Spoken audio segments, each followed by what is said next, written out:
Hey guys, I'm Urizi. This story is all about what if Naruto was adopted by a goddess. A blonde-haired boy wakes up in a world he has never seen before. With only a note from his new mother as his guide, he tries to start a new life in this new world and discover his true heritage.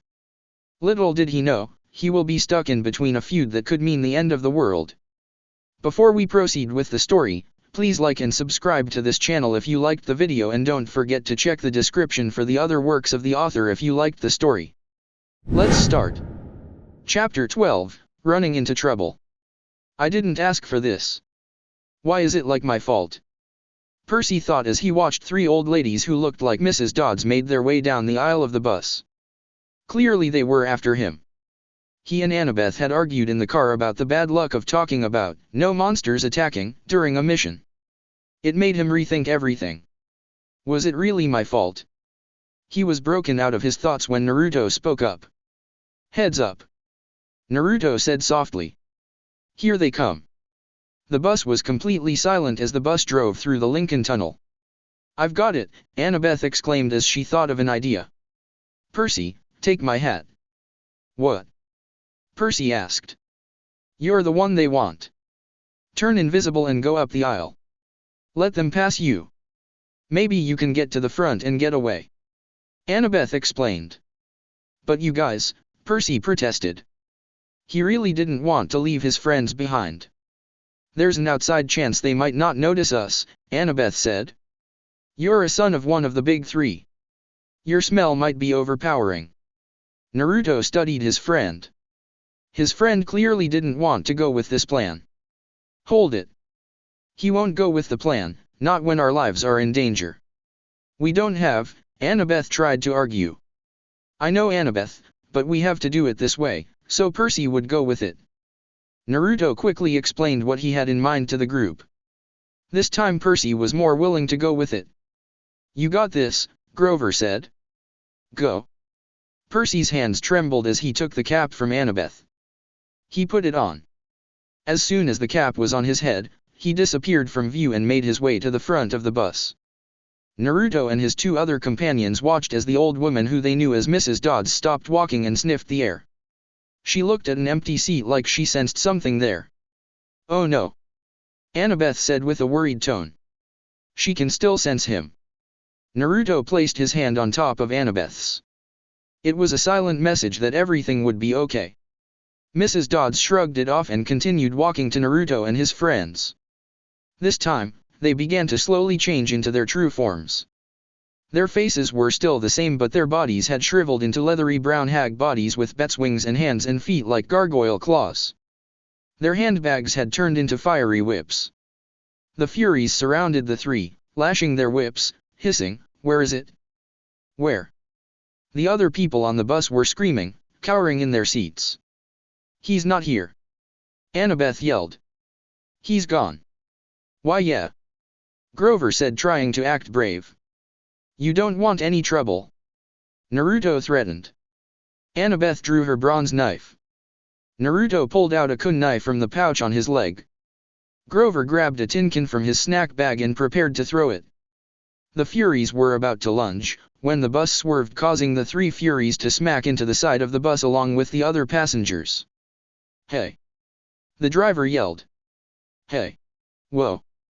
The driver was wrestling an unseen force for control of the steering wheel. The bus slammed against the side of the tunnel, grinding metal and throwing sparks a mile behind them. The vehicle careened out of the Lincoln Tunnel and back into the rainstorm. People and monsters tossed around the bus, cars plowed aside like bowling pins. Somehow, the driver found an exit. They shot off the highway, through half a dozen traffic lights, and ended up barreling down one of those New Jersey rural roads. On the left, there were woods. On the right was the Hudson River. The driver seemed to be veering toward the river. Percy was at the driver's seat, still unseen by the passengers on the bus. Percy pulled the emergency brake, and the bus wailed and spun in a full circle, then crashed into the trees. Emergency lights from the bus flashed on, and the door flew open. The driver and the passengers were all scared now. The driver was the first one to run out of the bus, followed by the passengers. Percy had to step into the driver's seat, so he won't be run over. Unfortunately for our heroes, the Furies were already beginning to regain their balance. Before anyone could react, Naruto lunged at the Furies and plunged his kunai on the Fury who they knew as Mrs. Dodds. The monster exploded into golden dust. The two remaining Furies saw what happened and they snarled. They were eyeing Naruto, preparing to attack him for what he did to their sister. They must have realized that attacking the blonde was unwise.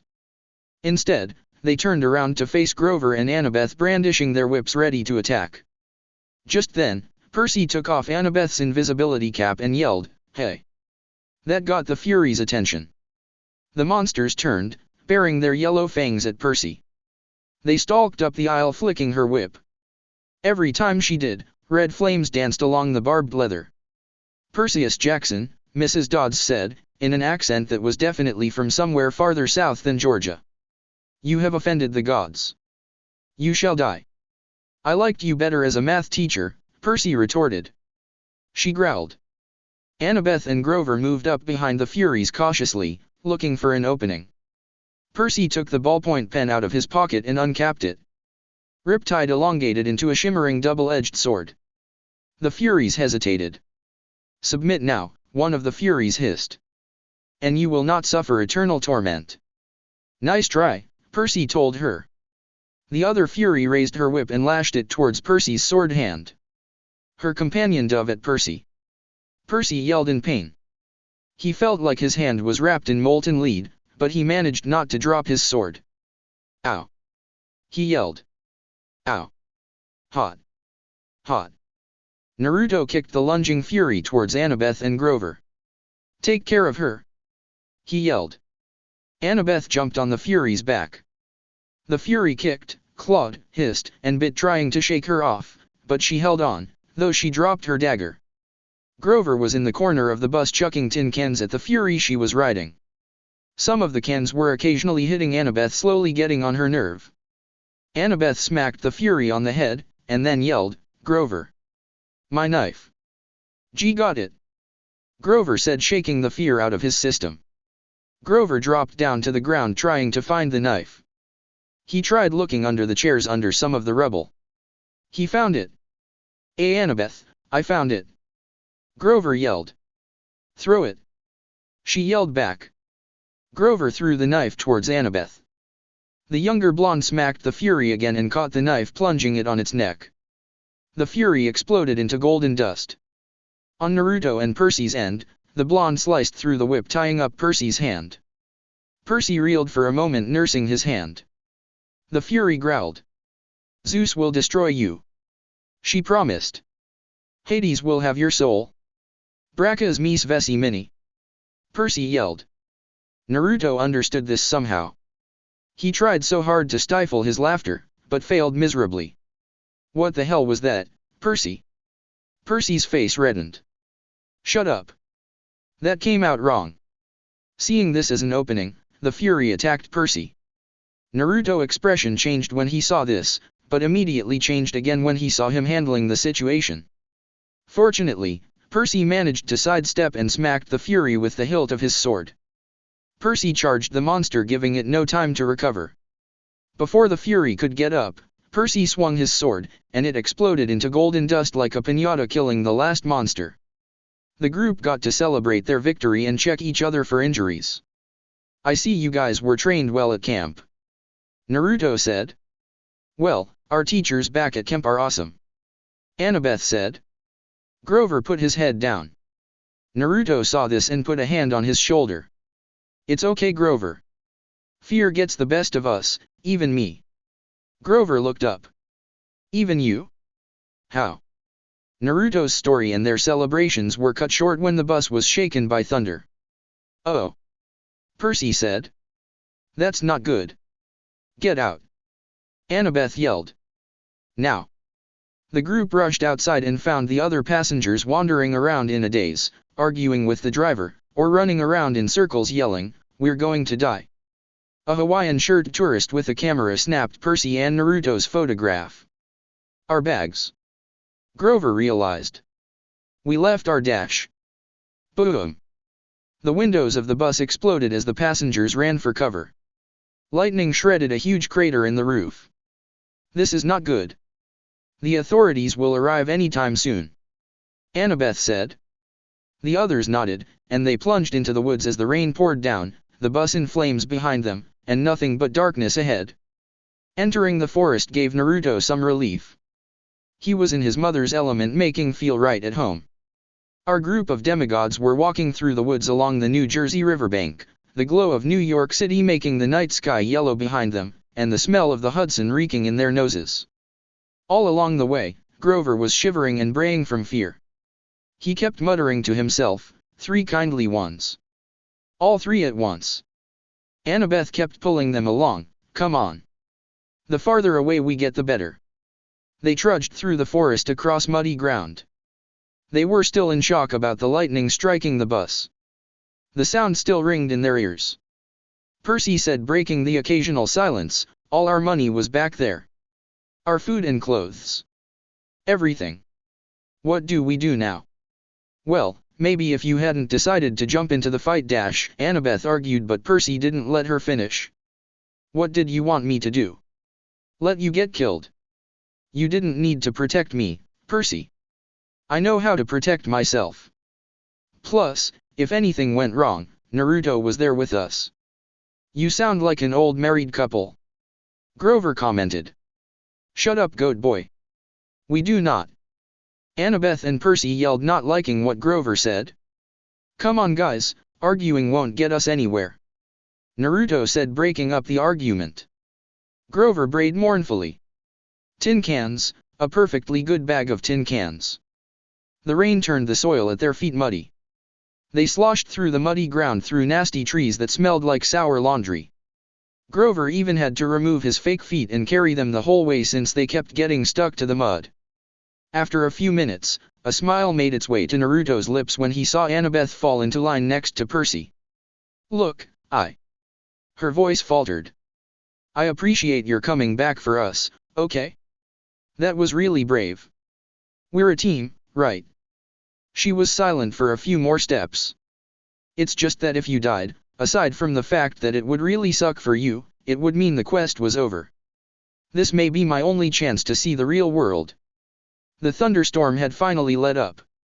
The glow of the city behind them, leaving them in almost total darkness. You haven't left Camp Half-Blood since you were 7? Percy asked. No, only short field trips. My dad The history professor. Yeah. It didn't work out for me living at home. I mean, Camp Half-Blood is my home. She was rushing her words out now, as if she were afraid somebody might try to stop her. At Camp you train and train. And that's all cool and everything, but the real world is where the monsters are. That's where you learn whether you're any good or not. Naruto, who was listening to their conversation, commented, You're pretty good with that knife. Really? You think so? Annabeth said, her eyes lighting up after hearing Naruto praise her. Yeah, Percy agreed. Anybody who can piggyback ride a Fury is okay by me. Annabeth was smiling now. Getting compliments from her friends definitely made her day. You know, she said, maybe I should tell you something funny back on the bus. Whatever she wanted to say was interrupted by a shrill toot toot toot, like the sound of an owl being tortured. Hey, my reed pipes still work. Grover cried. If I could just remember a Find Path song, we could get out of these woods. He puffed out a few notes, but the tune still sounded suspiciously like Hilary Duff. Instead of finding a path, Percy immediately slammed into a tree and got a nice-sized knot on his head. Naruto laughed at the expense of his friend. After tripping and cursing and generally feeling miserable, mostly for Percy, for another mile or so, the group started to see light up ahead, the colors of a neon sign. They could even smell food, fried, greasy, excellent food. A grumbling sound was heard. Percy let out a laugh of embarrassment. Man, I sure could use a cheeseburger. Percy said. His friends laughed at him. Then, another grumbling sound came from the rest of the group, which prompted everyone to laugh all together. I guess we all need a cheeseburger. Though I prefer ramen, I'll take whatever I can. Naruto commented. I wish they have other food other than cheeseburgers. Grover said. Let's see. Annabeth said. They kept walking until they found themselves at a deserted two-lane road through the trees. On the other side was a closed-down gas station, a tattered billboard for a 1990s movie, and one open business, which was the source of the neon light and the good smell of fat and greasy food. Unfortunately, the building they saw was not a fast food restaurant as they had hoped. Instead, they came across one of those weird roadside curio shops that sell lawn flamingos and wooden Indians and cement grizzly bears and stuff like that. The main building was a long, low warehouse, surrounded by acres of statuary. The neon sign above the gate was impossible for the demigods to read. To them, it read as, Aitnumesk diran gomen maproarim. What the heck does that say? Percy asked. I don't know, Annabeth said. Grover translated, Antiem's garden gnome emporium. Flanking the entrance, as advertised, were two cement garden gnomes, ugly bearded little runts, smiling and waving, as if they were about to get their picture taken. I got a bad feeling about this. Naruto said. Percy crossed the street, following the smell of the hamburgers which got stronger when they got to the road. Hey! Grover warned. Percy, where are you going? Naruto asked. The lights are on inside, Annabeth said. Maybe it's open. Snack bar, Percy said wistfully. Snack bar, Annabeth agreed. Are you too crazy? Grover said. This place is weird. Not you too, Annabeth. Naruto complained. For Percy, I'm not surprised, but you. Grover trotted along to follow the two who went ahead, leaving Naruto at the other side of the road. Naruto's stomach grumbled. He sighed, I guess it wouldn't hurt to try. He went on to follow his teammates, ignoring the nagging feeling telling him not to go because he too was hungry. The front lot was a forest of statues, cement animals, cement children, even a cement satyr playing the pipes, which gave Grover the creeps. Blah ha ha. He bleated. Looks like my Uncle Ferdinand. They stopped at the warehouse door. Don't knock, Grover pleaded. I smell monsters. Your nose is clogged up from the Furies, Annabeth told him. All I smell is burgers. Aren't you hungry? Meat. He said scornfully. I'm a vegetarian. You eat cheese enchiladas in aluminum cans, Percy reminded him. Those are vegetables. Come on. Let's leave. These statues are, looking at me. Naruto sniffed the air as well. Why does it smell like the reptile section of the zoo? Nonsense, Percy said. It's just burgers in there. The two younger demigods ignored Grover's plea. Naruto, once again, shrugged it off. Clearly, his hunger was clouding his normally on-point judgment. Why? Grover complained. Even Naruto is. They were about knock when the door creaked open, and standing in front of the group was what they assumed was a tall Middle Eastern woman. She wore a long black gown that covered everything but her hands, and her head was completely veiled. Her eyes glinted behind a curtain of black gauze. Her coffee-colored hands looked old, but well manicured and elegant. She might have been a grandmother who had once been a beautiful lady in her younger years. Her accent sounded vaguely Middle Eastern, too. She said, Children, it is too late to be out all alone. Where are your parents? There, Annabeth started to say. We're orphans, Percy managed to blurt out. Orphans? The woman said. The word sounded alien in her mouth. But, my dears. Surely not. We got separated from our caravan, Percy said. Our circus caravan. The ringmaster told us to meet him at the gas station if we got lost, but he may have forgotten, or maybe he meant a different gas station. Anyway, we're lost. Is that food I smell? Annabeth looked at Naruto. Clearly, she was not happy at Percy's alibi. Naruto just mouthed, just go with it, as he held his growling stomach. Annabeth just face-palmed. Oh, my dears, the woman said. You must come in, poor children. I am Auntie M. Go straight through to the back of the warehouse, please. There is a dining area. The four thanked her and went inside. Annabeth walked beside Percy and muttered, Circus caravan? Seriously. Always have a strategy, right? Percy said. She rolled her eyes at Percy. Your head is full of kelp. The warehouse was filled with more statues, people in all different poses, wearing all different outfits and with different expressions on their faces. Some of the statues had a scared look on their faces, which was off-putting to the group to say the least. But, those statues were the least of the demigods' worries. All they were thinking now was the hunger they were feeling. Only Grover was not mesmerized by the smell of the food because he didn't eat meat. Instead, he was whimpering to himself, clearly scared.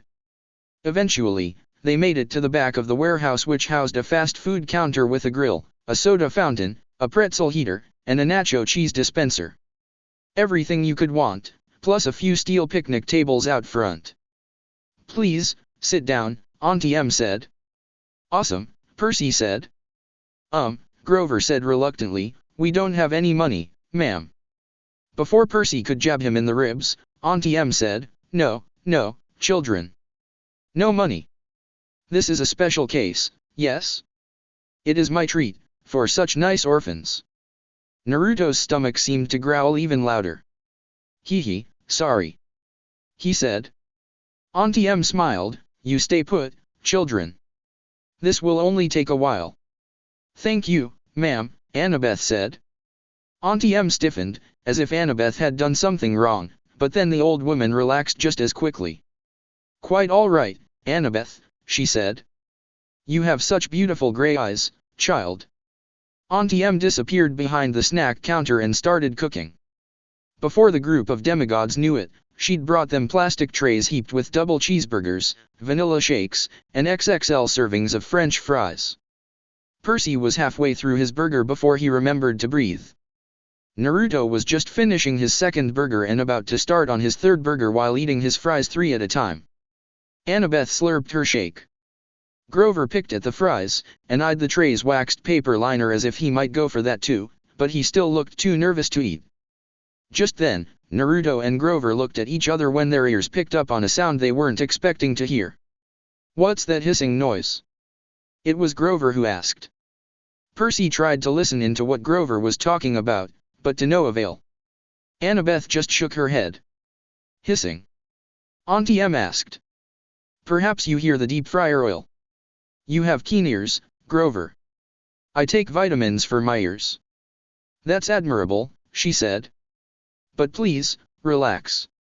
Naruto was halfway through his third burger when he realized that first, Auntie M somehow knew Annabeth's and Grover's names, and secondly, he never saw her remove her headdress ever since, even when she was cooking. He also noticed that she was watching them eat with her fingers interlaced. It definitely unnerved him. So, to decrease his uncomfortable feeling of being watched, he tried to make small talk. So, you sell gnomes? Naruto said, trying to sound interested. Oh, yes, Auntie M said. And animals. And people. Anything for the garden. Custom orders. Statuary is very popular, you know. A lot of business on this road. Not so much, no. Since the highway was built, most cars, they do not go this way now. I must cherish every customer I get. Percy's expression changed.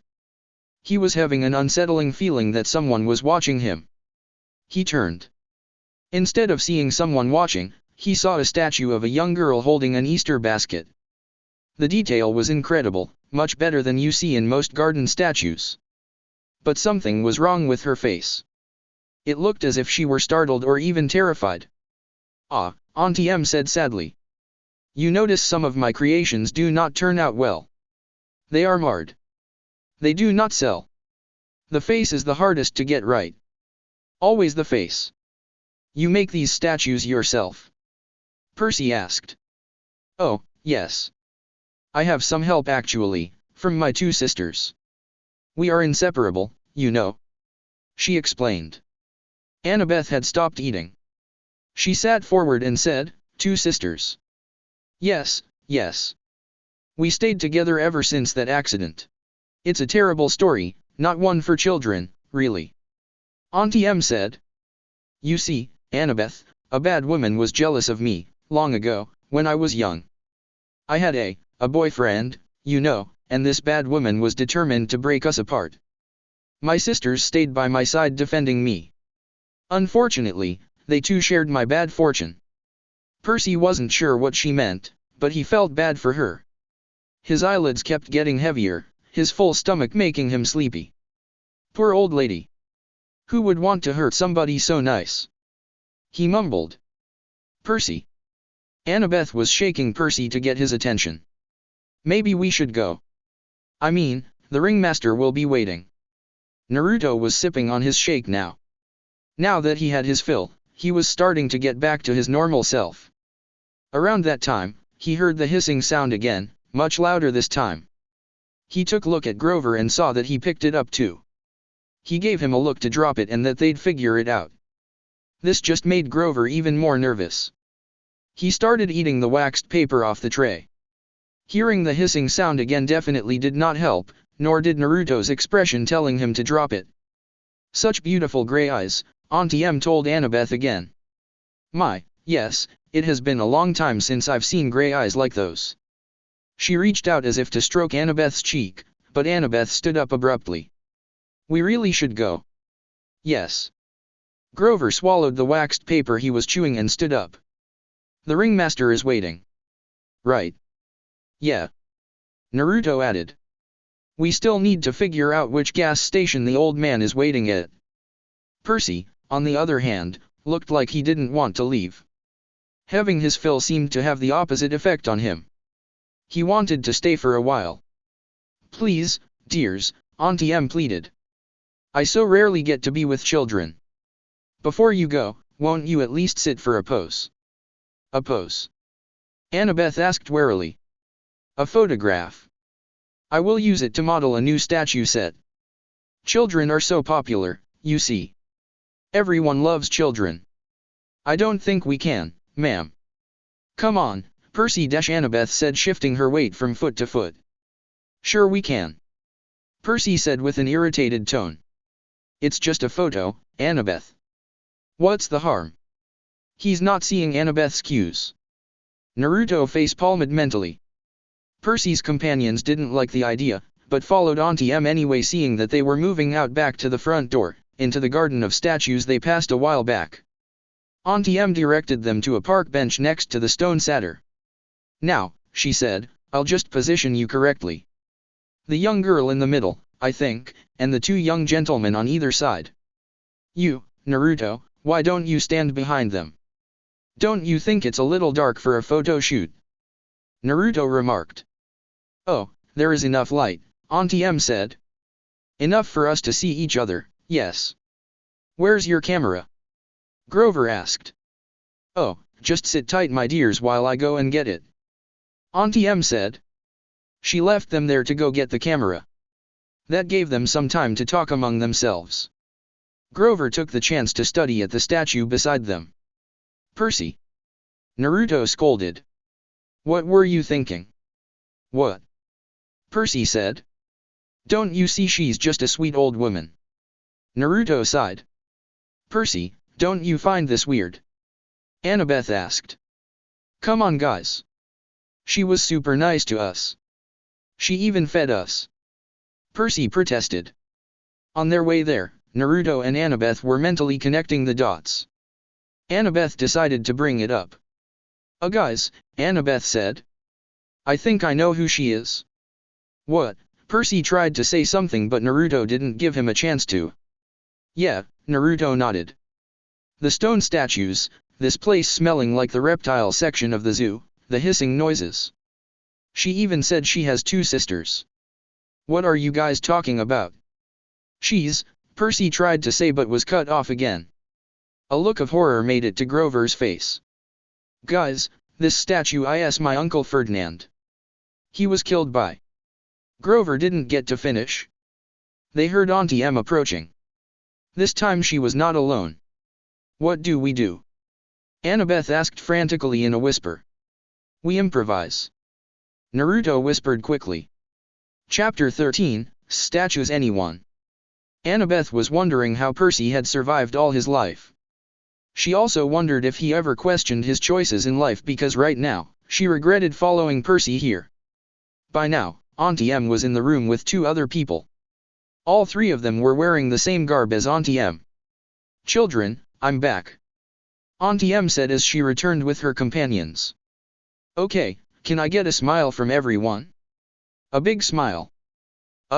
Who are they?" Percy asked. "These are my sisters," Auntie M said. "This is Auntie." She pointed to the one on the left. "This is Auntie Es." She pointed to the one on the right. "They are here to observe you. They have to get the details of the statues right, you know."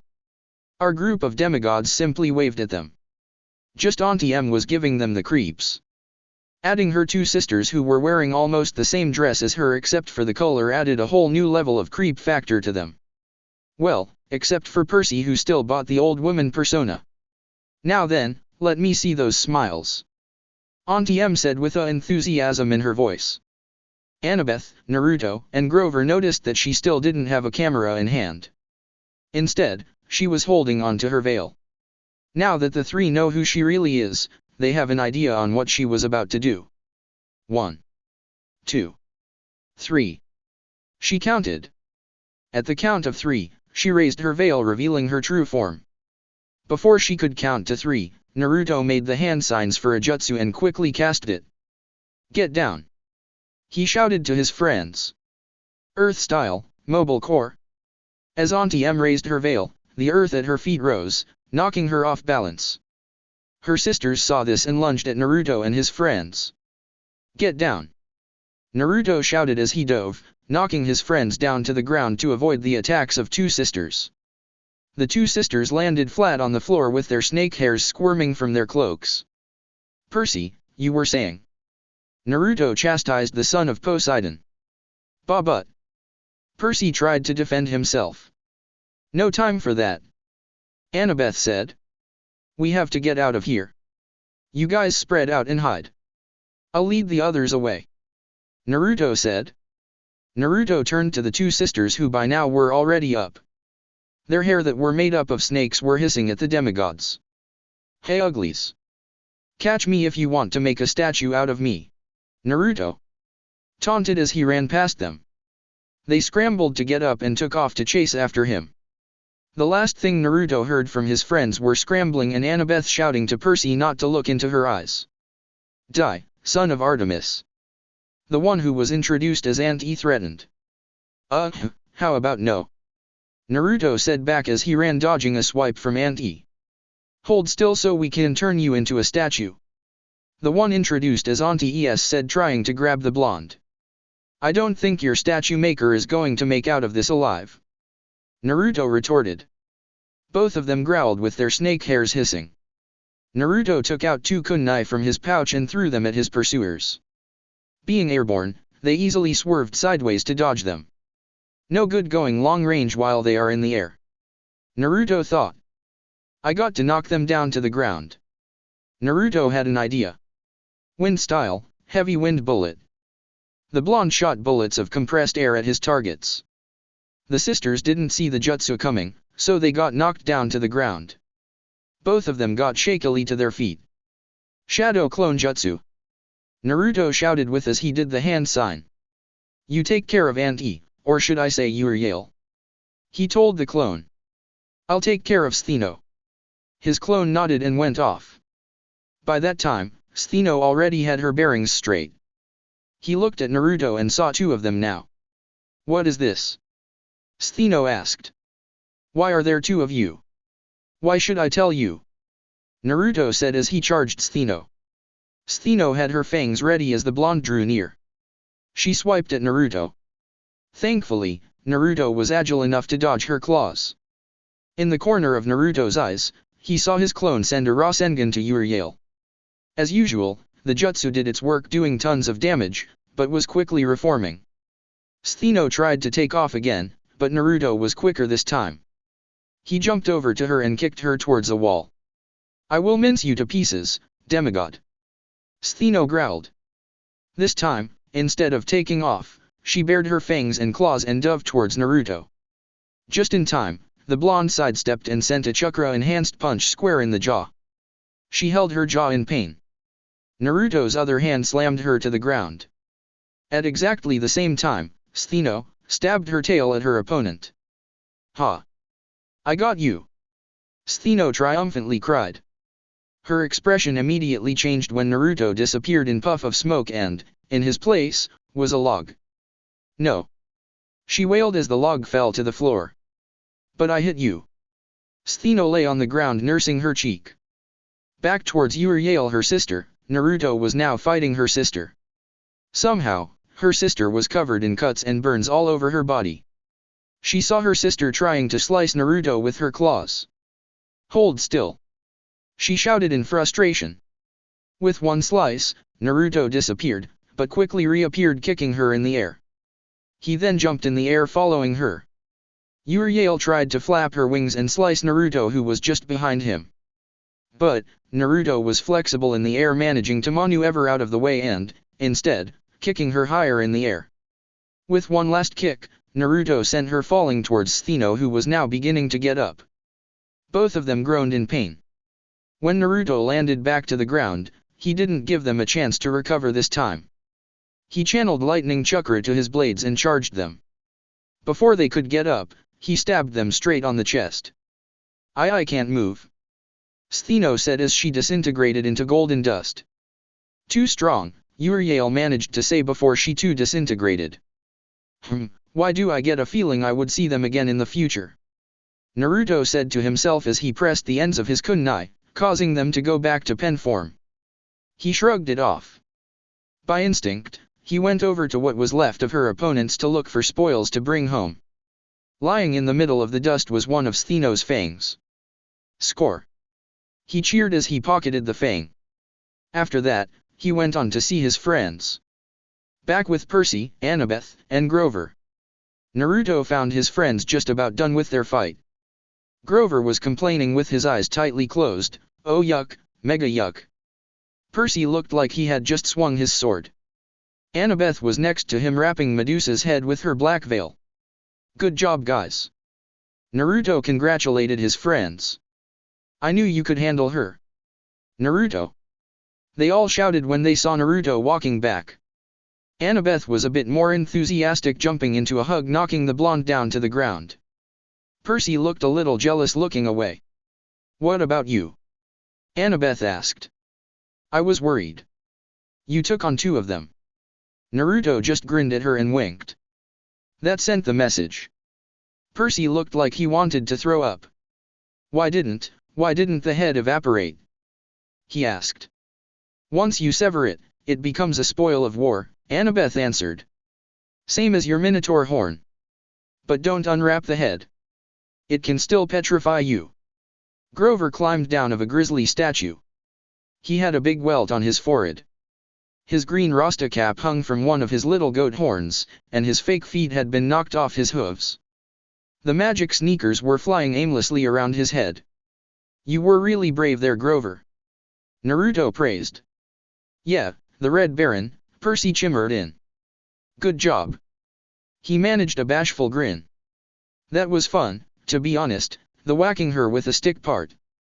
The crashing into the statue part, not so fun."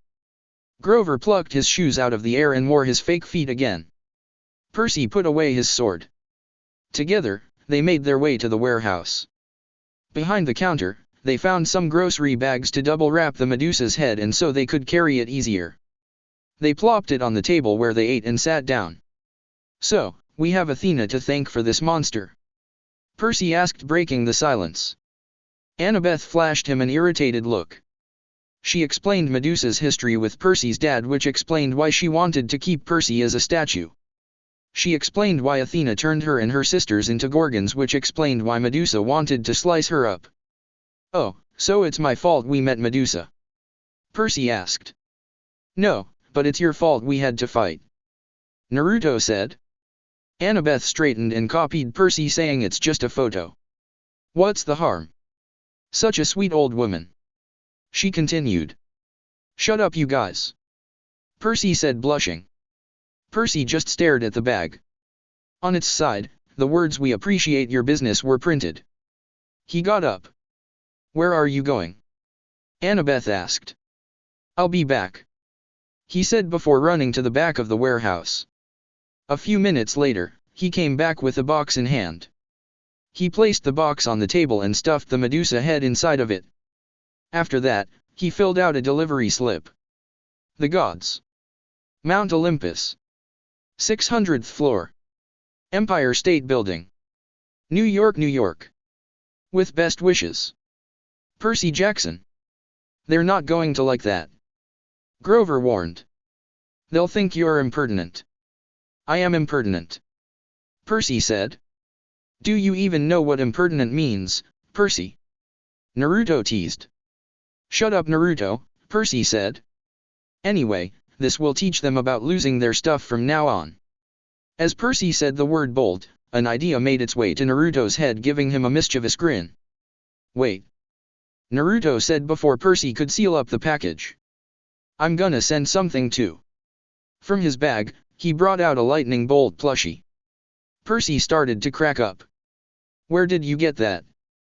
Percy asked in between laughs. Back at the bus stop when I went to buy food. Naruto answered. Check this out. Naruto squeezed the plushie and the toy sent out zapping noises. Grover and Annabeth rolled their eyes. Percy was now out of breath from laughing, but he managed to laugh harder. On the back of the delivery slip, Naruto wrote a note and placed it and the plushie inside the box. Percy and Naruto sealed the box. The former poured some golden drachma inside a pouch.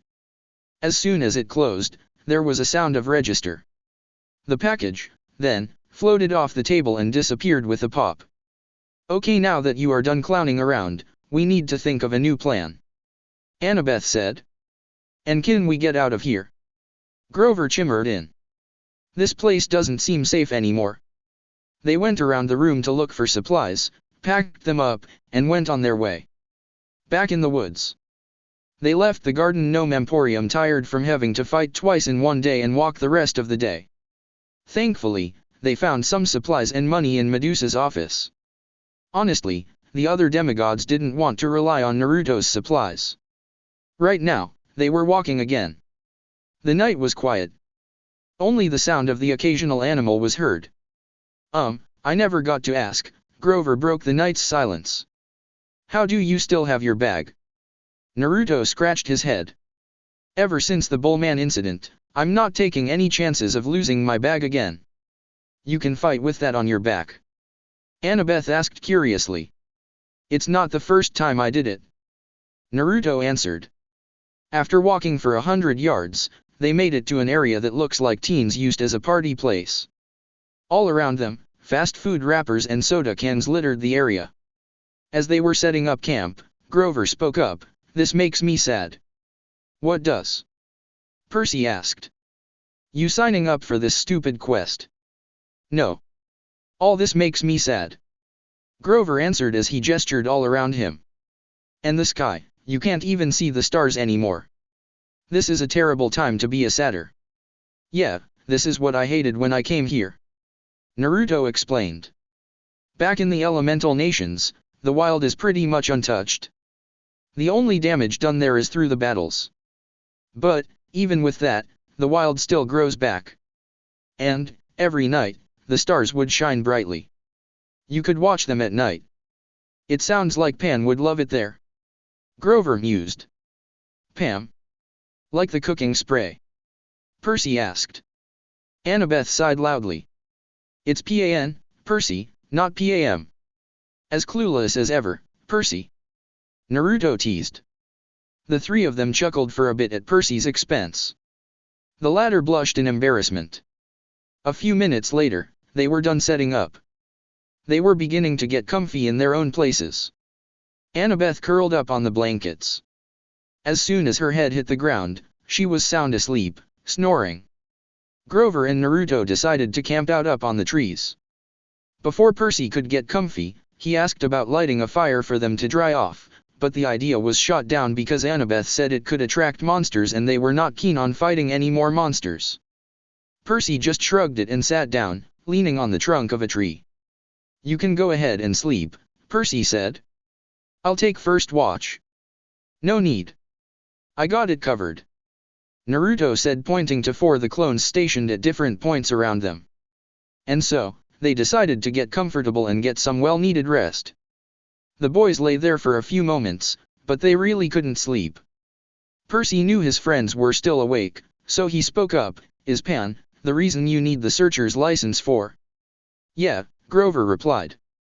"It's my dream to find him and bring him back, so he could save the wild." "What happened to him, Grover?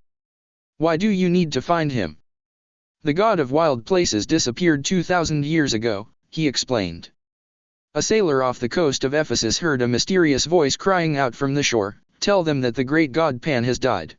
When humans heard the news, they believed it. They've been pillaging Pan's kingdom ever since. But for the satyrs, Pan was our lord and master. He protected us and the wild places of the earth. We refuse to believe that he died. In every generation, the bravest satyrs pledge their lives to finding Pan. They search the earth, exploring all the wildest places, hoping to find where he is hidden, and wake him from his sleep. "That's a pretty big dream, Grover," Naruto commented. "And it sounds dangerous." Grover nodded. "No searcher has ever come back. Once they set out, they are never heard from again." "And you still want to be a searcher?" Percy asked. "Yeah, it's my life's dream," Grover explained. "My father was a searcher. And my uncle Ferdinand, the statue you saw back there." "Oh right, sorry," Percy said. Grover shook his head, and said with determination, "Uncle Ferdinand knew the risks. So did my dad. But I'll succeed. I'll be the first searcher to return alive." "That's dedication for you," Naruto said. "Grover, never give up on your dream. No matter how difficult things seem, even if the odds are stacked against you. All you need is a hope and pure determination." "Naruto's right. You will definitely find him," Percy said. "Gee, thanks guys. You don't know how much it means for me to hear that," Grover said thankfully while wiping a stray tear from his eyes. "Anytime, G-Man," Percy and Naruto said together. They sat there in silence for a few minutes until Grover spoke up. "Hey Naruto, it sounds like you've been telling that to yourself the stuff you've told me all your life." A sad look made its way to Naruto's face. "Well, I grew up on my own. I never knew my parents. The other villagers didn't care much about me.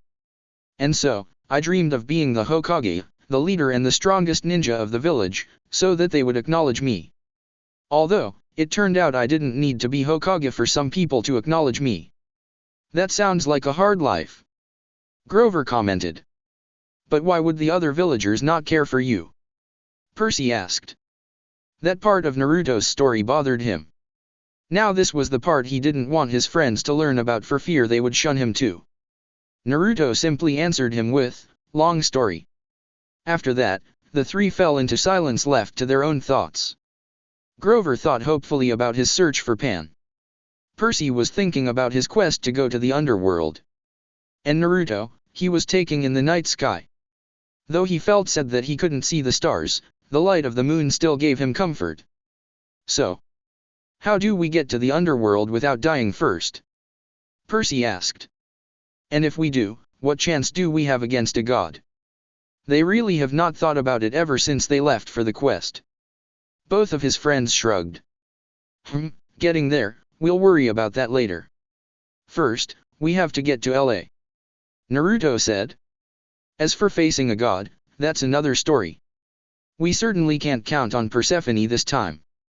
She is the only one who could appease her husband." Grover nodded. "Back at Medusa's when you were searching her office?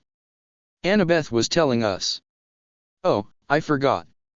Annabeth will have a plan all figured out," Percy said.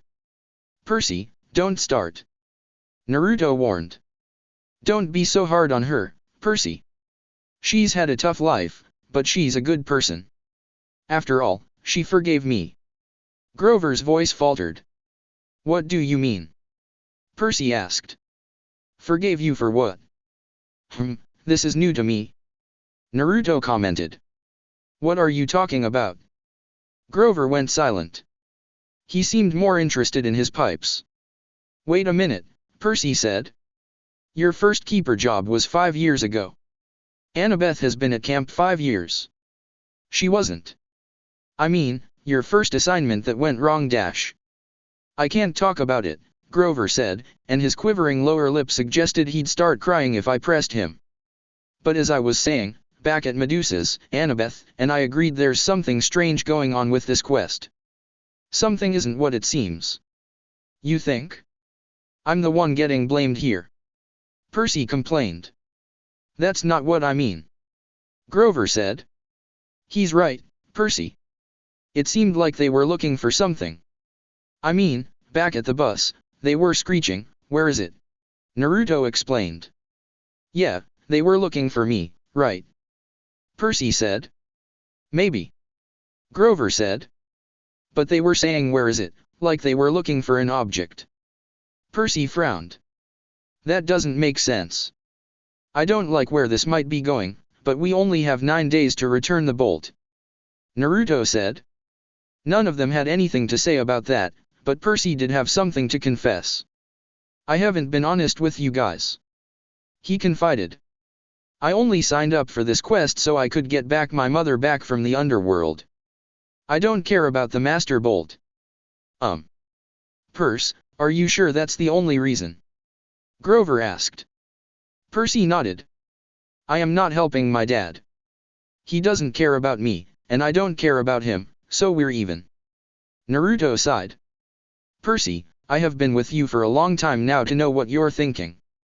I'm sure Grover here has noticed it too. You just found out that your dad is still out there. You're happy that he has claimed you. You want him to notice you somehow. But Percy tried to protest. He's right, Percy. I can read your emotions. And I'm guessing that is the reason you mailed Medusa's head to Olympus. Percy shook his head. No, you guys are wrong. I don't care what he thinks.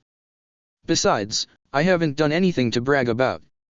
I mean, we barely got out of New York, and we're stuck here with no money and no way west. Okay, Percy. Whatever. Grover said. That's enough arguing for one night. Naruto said with finality. Why don't we get some sleep? Oh, all right. Good night, then guys. Percy said. Good night. Naruto and Grover said at the same time. Percy turned away and closed his eyes. Unbeknownst to his friends, he was having another dream about the quest. Grover, on the other hand, didn't sleep right away, but he played some music on his pipes before going to sleep. These guys can be a handful sometimes. Naruto thought. But they are fun to be with, though. In the corner of his eyes, he noticed that Annabeth was shivering. Apparently, the blanket she was using wasn't doing its job. Naruto jumped down from his tree. Fortunately, he had a spare blanket.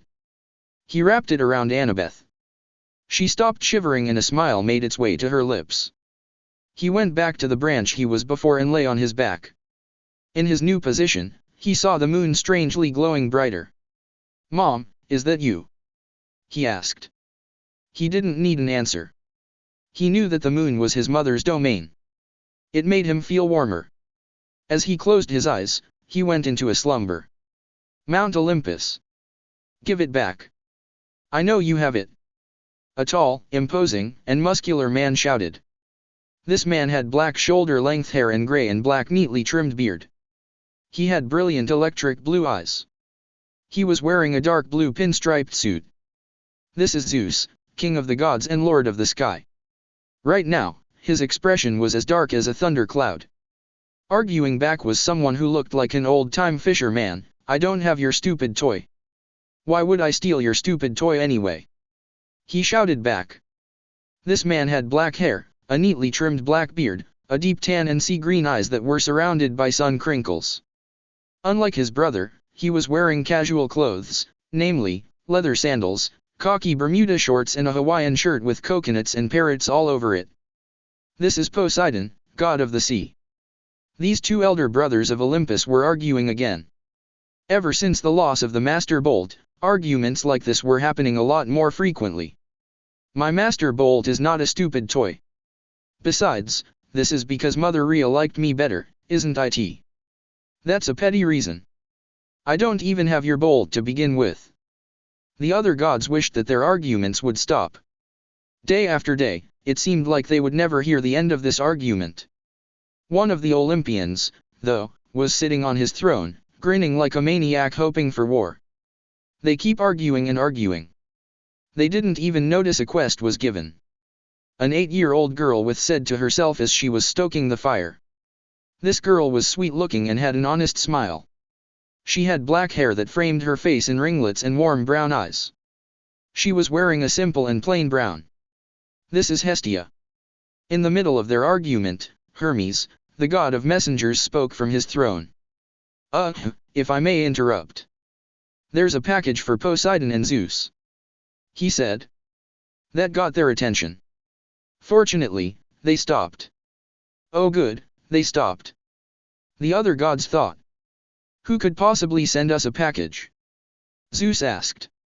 Hermes snapped his fingers and a small table appeared where he placed the package. Oh, it's from my son. Poseidon said as he read the words written on the box. Zeus glared at him. And apparently, from Artemis' son. He continued. Hermes opened the package. He brought the contents out from the box. He was holding Medusa's head wrapped in plastic bags which was still dripping goo from the neck. The other gods and goddesses entered the throne room. They were curious why the two brothers had stopped arguing. When they saw the head, all they could say was ew. I guess he is not happy with us. Poseidon said. He dares insult us like this. Zeus said enraged. Can you blame him, brother? Poseidon said to appease his brother. They must have been attacked today for him to do this. Oh, what is this? Hermes said, seeing that there was another object in the box. Oh, this guy is a genius. He said, starting to crack up. What now? Zeus asked. Hermes brought out a yellow lightning bolt plushie and gave it to Zeus. All the other gods were silent, not wanting to anger the king of the gods even more, but in their faces, you could see that they were trying hard not to laugh too. Hermes read the note that he got from the box with the plushie. Dear Zeus. This is Naruto Uzumaki, son of Artemis. I'm sure you've heard of me by now. Right now, we are on a quest to retrieve you Master Bolt. I'm guessing you are a little glum about losing it, so I sent a little gift for you until we retrieve it. Peace. Is this a joke? Zeus shouted, getting infuriated even more. In his anger, he inadvertently squished the toy. That was the breaking point. All the gods watching now fell to the floor laughing. Even the goddesses were giggling madly at what happened. Uzumaki. That sounds familiar somehow. Hermes thought to himself. Zeus was the only one who didn't find this amusing. He had a huge scowl on his face. He clearly didn't like Naruto's gift for him. I'm starting to hate this kid. He mumbled to himself. Chapter 14, Onward to Den. Oh no, not again. Is it morning already? Grover groaned as he woke up. Is anyone awake? Me. I'm awake. Annabeth answered as she stretched in her spot. Morning, Grover. Morning, Annabeth. He greeted back. Grover stretched too. When he opened his eyes, he looked at the tree branch where Naruto was lying the night before. Annabeth, where's Naruto? Grover asked. Dunno, his blanket is with me though. Annabeth asked. Grover flew down from the tree he was in. Both of them looked around. The clones Naruto pointed to last night were already gone. To Annabeth's left, she spotted the blonde who was just coming back from a stroll. Morning guys, Naruto greeted, followed by a bark from a small dog. I see you're awake and Percy is still asleep. He continued. Morning, Naruto. Both of them greeted back in unison. Where'd you go? Annabeth asked. I went for a walk. He answered. Oh, I see. Thanks for the blanket, by the way. I hope you weren't cold last night. Annabeth said. Anytime, Naruto answered. You were shivering last night, so I thought I'd give you my blanket. That was very sweet of you. Naruto gave her a big smile. The dog beside Naruto barked. Oh, sorry. Guys, this is Gladiola. She says, "Say hi humans." "Hi Gladiola." Both of Naruto's friends greeted. "Wait, wait, wait. You," Grover exclaimed. "Yep." Naruto answered nonchalantly. "I'm just as surprised as you are. Guess this is one of the gifts I got from my mom." "Wow. That's so cool," Grover said. He, then, glanced at Percy who was still sleeping. "Should we wake Percy?" Later, Annabeth said. "After I cook breakfast." She turned to Gladiola and said with a smile, "You're welcome to join us too, Gladiola." Gladiola barked in gratitude. A few minutes later, after Annabeth was done cooking, she said, "Okay, time to wake Percy." Naruto was about to go, but she quickly stopped him. "I'll do it." Looking over Percy, she could see a pool of drool was forming at the side of his mouth. She, then, grabbed Percy by the shoulder and shook him awake. Percy's eyes fluttered open. "Well, the zombie lives," Annabeth said. He was trembling like he just came from a nightmare. How long was I asleep?" he managed. "Long enough for me to cook breakfast, and for Naruto to go strolling," she answered. Percy glanced at Grover and Naruto. Gladiola barked suspiciously.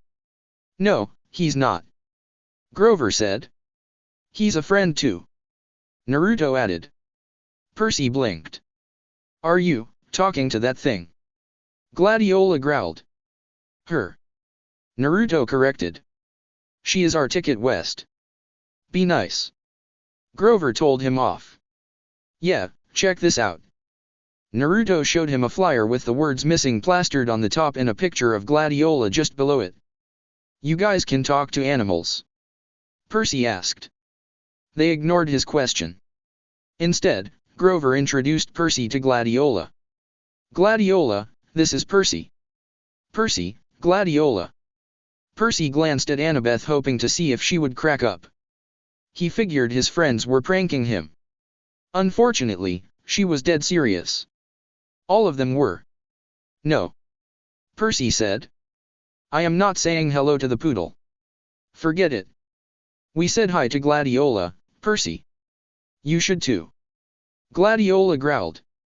Okay, okay," Percy said with his arms raised. "Hi Gladiola. There, happy." She barked as if saying, "Damn right." As Percy was eating, his friends explained to him how Naruto came across the poodle while he was strolling through the woods. He was dumbfounded when he learned that Naruto was able to talk to animals due to his mother. They explained that Gladiola ran away from her family, so they posted a $200 reward for his return. Gladiola really didn't want to go back home, but she was willing to after they had talked when Annabeth was preparing breakfast. "How does Gladiola know about the reward?" Percy asked. "Duh," Grover said. "He read the signs. So we bring Gladiola home, we get the money, and we buy tickets to Los Angeles," Annabeth said in her best strategy voice. "Not another bus," Percy said warily. Naruto shook his head. "Nope." Gladiola said there's an Amtrak station half a mile that way. Naruto pointed downhill.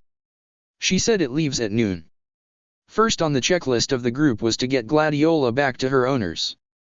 Thankfully, they didn't have to look for the house because the poodle knew how to get home.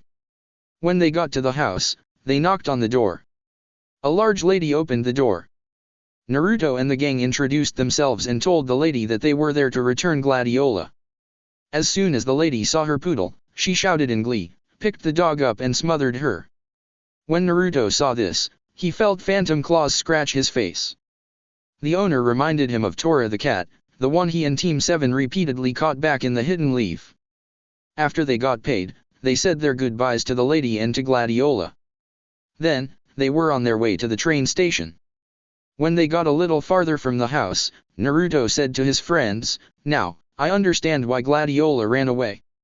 His friends save for Percy snickered at the older blonde's statement. Now, they needed to make their way to the Amtrak station. On the way to the train station, only Percy was silent. He had this dream about a voice in a deep pit coaxing him to join him and help him rise. Until now, he was still shaken. Naruto was making jokes so his friends would forget their fatigue. He knew that they were not used to this, unlike him. Thankfully, no monsters attacked and they got into the train safe and sound. Naruto's friends stopped for a moment to catch their breaths. "You guys stay here," Annabeth said. "I'll go and buy us some tickets." The rest of the group nodded, and she left to go get the tickets. They had to wait for a bit, since there were quite a bit of people in the train station. After Annabeth returned, they went onto the platform to wait for the train. "Guys, keep your head down," Grover warned his friends. They saw both of their pictures in several East Coast newspapers that people were reading. One newspaper in particular, the Trenton Register News, showed a picture of both boys as they got off the Greyhound. Percy had a wild look in his eyes. On his hands, there was a metallic blur. Naruto was on his side when the picture was taken. When you looked at his hands, he looked like he was holding a piece of bread with its top bitten off. Under the picture, it read, "12-year-old Percy Jackson and 13-year-old Naruto Uzumaki, wanted for questioning in the Long Island disappearance of Sally Jackson 2 weeks ago, are shown here fleeing from the bus where they accosted several elderly female passengers." The bus exploded on an East New Jersey roadside shortly after Jackson and Uzumaki fled the scene. Based on eyewitness accounts, police believe the boys may be traveling with 2 teenage accomplices. Gabe Ugliano, Sally Jackson's husband, has offered a cash reward for information leading to his capture. Naruto cursed under his breath. "Don't worry," Annabeth said. "Mortal police could never find us." But she didn't sound so sure. Eventually, Grover and the demigods were able to get on the train. Unfortunately for the demigods, the trip was going to take more than a day to get to their destination. The reward money was able to buy them tickets to go as far as Denver, but it was not enough to get them berths at the sleeper cars. You could just imagine the murder on their necks for trying to sleep upright. For the rest of the day, the demigods played some cards, which Naruto had packed for situations like this. They were playing just for fun. It's not like they had money to gamble anyway. Those cards Naruto brought managed to get them through the rest of the day. When night came, they were tired, so they fell asleep soundly. Throughout the night, Grover's bleeding and snoring was waking his friends every now and then. Later that night, Naruto was once again woken up by Grover's snoring. At that time, he caught Percy mumbling in his sleep. "I won't help you," he said. "I wonder if he's dreaming about this quest," Naruto thought. To Percy's left, Grover shuffled in his sleep. He mumbled something about enchiladas, then moved about. This made his fake feet fall off, exposing his goat feet. Naruto saw this, and quickly sprang up to stick his shoe back into place. He looked around to see if anyone saw this happen. Fortunately, it was only Annabeth who was awake. She was leaning on Naruto's shoulder and Naruto's scrambling off his seat, waking her up. "Sorry, I woke you up," Naruto apologized. "It's okay," Annabeth said. Naruto smiled. "Did you sleep okay?" he asked. "As okay as Grover's snoring could make," she answered. They both quietly chuckled. Their conversation was interrupted when Percy mumbled a little louder this time. "No. I won't help you," he moaned. "Just give back my mother." Naruto and Annabeth looked at each other. Percy woke up with a start from his dream this time. "You okay?" Naruto asked. He nodded. "So, who needs your help?" Annabeth asked. "What?"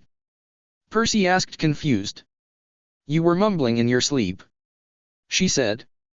"So, who were you dreaming about?" Percy looked reluctant to say something.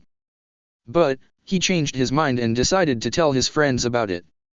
It was a good thing that his friends were silent while they listened to his story.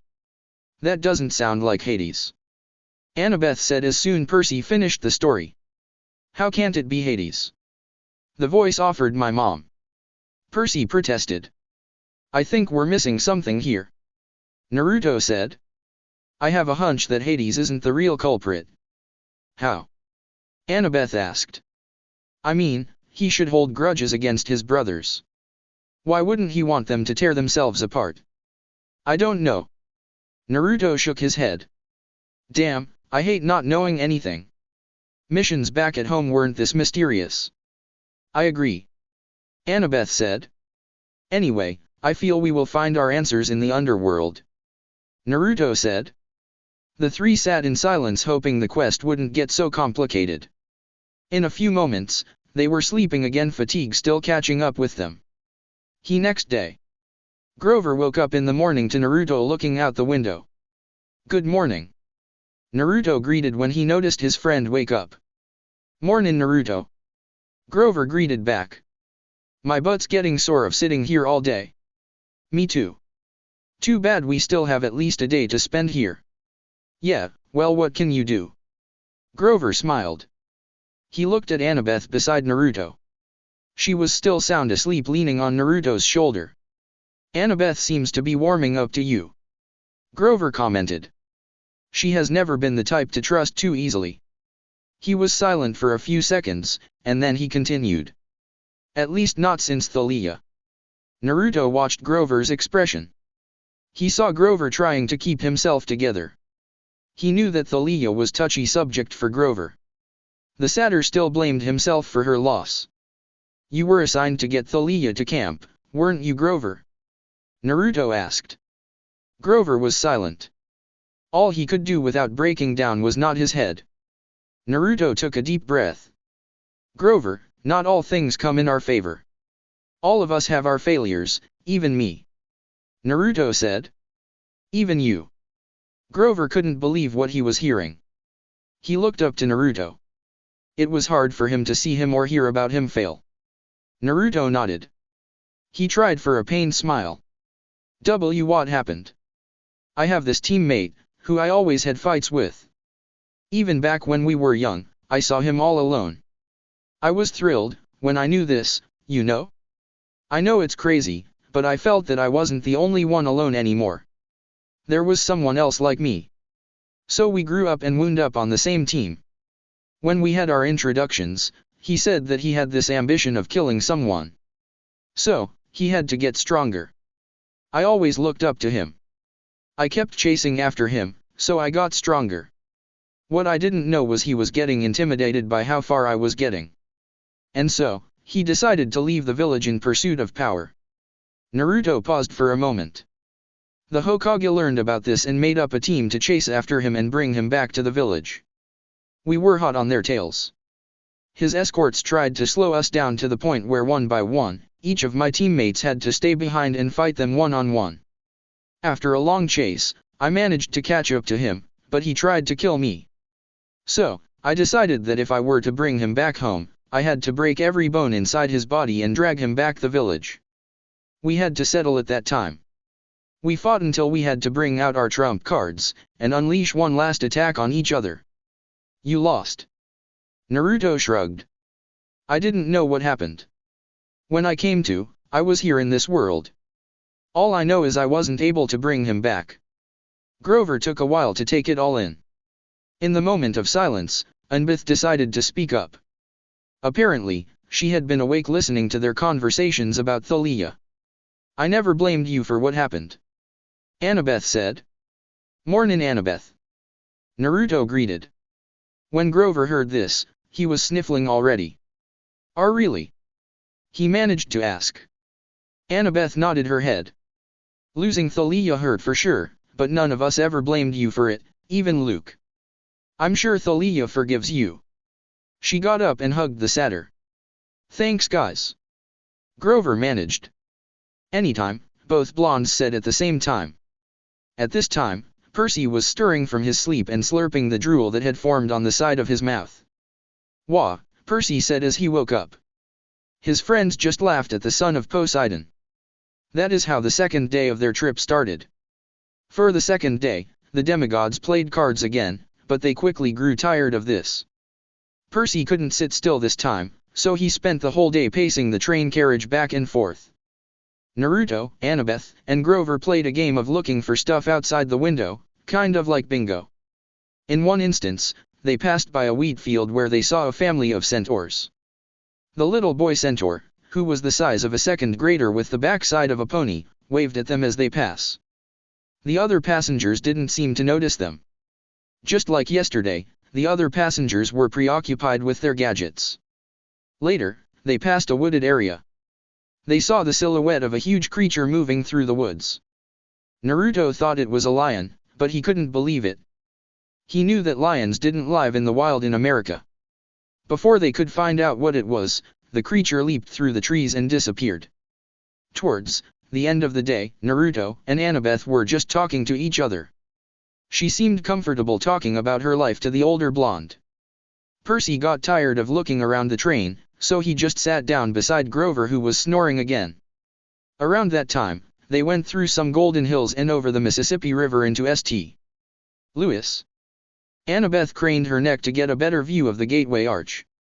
Percy made a comment about how it looked like a huge shopping bag handle stuck to the city.